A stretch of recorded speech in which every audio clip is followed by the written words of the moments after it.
అదేంటి ఓట్కలా ఉంది? చూసారా సార్ డబుల్ యాక్షన్? ఇది ఓట్కలా ఉంది నిజంగా, తెలియదు నాకు కానీ అలా ఉంది స్మెల్. అలా లేదు లేదు, ఓట్క తాగని ఏం తాగను అసలు, నాకు మంద అంటేనే తెలీదు. ఓహో, కామెడీ చేస్తున్నావా?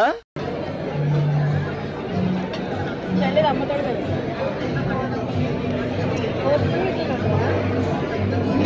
అది ఇంకా ఘాటు ఉంటుంది. సో చూడండి, అన్లిమిటెడ్ ఫుడ్కి తిండికి ఎంతమంది వచ్చారు?